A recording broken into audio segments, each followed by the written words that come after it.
Hello everyone, welcome back to my channel. मेरा नाम है खुशी राव एंड आज की वीडियो में मैं ब्रीफ में आपको बताने वाली हूँ कि एक बिल लॉ कैसे बन पाता है। तो इसके लिए हम डिटेल में ये भी जानेंगे कि एक गवर्नर की क्या पावर्स होती है एक बिल को लॉ में कन्वर्ट करने के लिए एंड उसके क्या रोल्स होते हैं। तो वीडियो को एंड तक देखना क्योंकि वो लॉ आपको भी अवॉइड करने पड़ते हैं।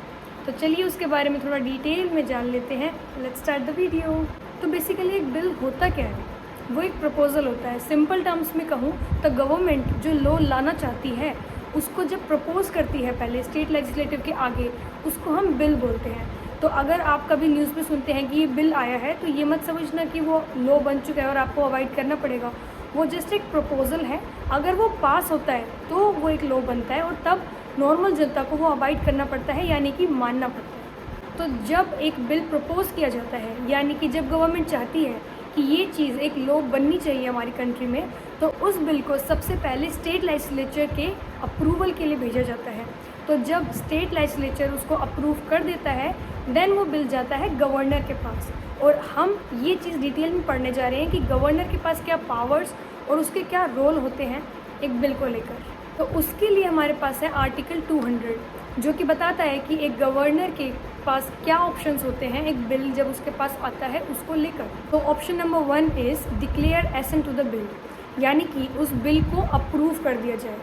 अगर गवर्नर एग्री है उस बिल को लेके कि हाँ ये लॉ होना चाहिए तो वो उसको अप्रूव कर सकता है। ये होता है उसका पहला option. Then second option governor के पास होता है विद होल्ड द बिल, यानी कि वो बिल को होल्ड करके रख सकते हैं अपने पास, ना उस अप्रूव करते हैं ना उसको वापस भेजते हैं लेजिस्लेचर में, बस अपने पास होल्ड करके रख लेते हैं।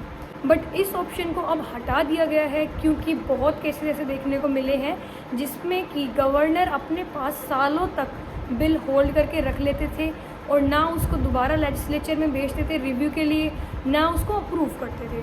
तो इस वजह से काफ़ी चीज़ें पेंडिंग में रह जाती थी, इसलिए इस ऑप्शन को अब हटा दिया गया है।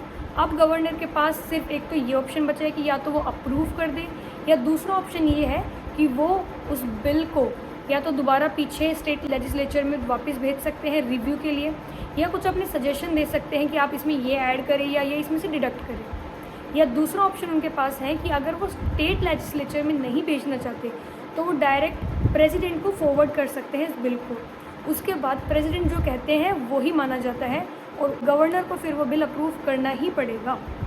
इवन अगर स्टेट लेजिस्लेचर में भी वापस भेजते हैं वो बिल को और फिर लेजिस्लेचर कुछ उसमें एडिटिंग करके दोबारा गवर्नर को भेजते हैं तो गवर्नर डिनाई नहीं कर सकते हैं उसको एंड गवर्नर को फिर वो अप्रूव करना ही करना पड़ेगा।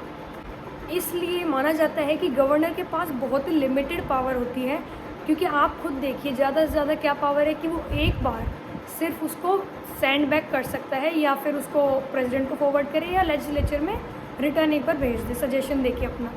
उसके अलावा वो कुछ नहीं कर सकता, क्योंकि चाहे ऐसा का ऐसा वो बिल वापस भेजा जाए गवर्नर को अप्रूव करना ही करना पड़ेगा। इसी के साथ हम देखते हैं कि आर्टिकल 163 क्या कहता है। आर्टिकल 163 कहता है कि गवर्नर इंडिपेंडेंटली अपने बेस पे कोई डिसीजन मेकिंग अब इस तरह से नहीं लेगा, बट उनको एड एंड एडवाइस लेनी पड़ेगी काउंसिल ऑफ मिनिस्टर्स की।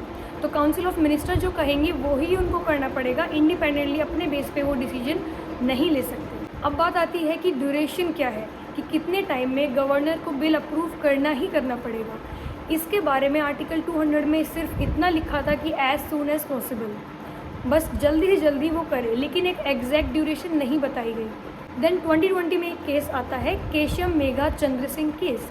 उस केस में जस्टिस रोहिंटन इस एज सून एज पॉसिबल वाले टर्म को एक क्वांटिटेटिव टर्म में डिफाइन करते हैं। वो बोलते हैं कि इसका टाइम पीरियड होना चाहिए 3 मंथ्स का, यानी कि 3 महीने के अंदर अंदर एक गवर्नर को एक बिल को पास करना ही पड़ेगा। इससे ज़्यादा टाइम वो नहीं अपने पास उसको होल्ड करके रख सकते या किसी भी रीज़न से नहीं रख सकते। तो ये मैंने आपको ब्रीफली बता दिया कि एक बिल लॉ कैसे बनता है और गवर्नर की उसमें क्या पावर्स एंड रिस्पॉन्सिबिलिटीज़ होती है। तो अगर आपको ये वीडियो अच्छी लगी हो तो लाइक शेयर एंड सब्सक्राइब ज़रूर कर देना। हम मिलते हैं नेक्स्ट वीडियो में, तब तक के लिए बाय बाय।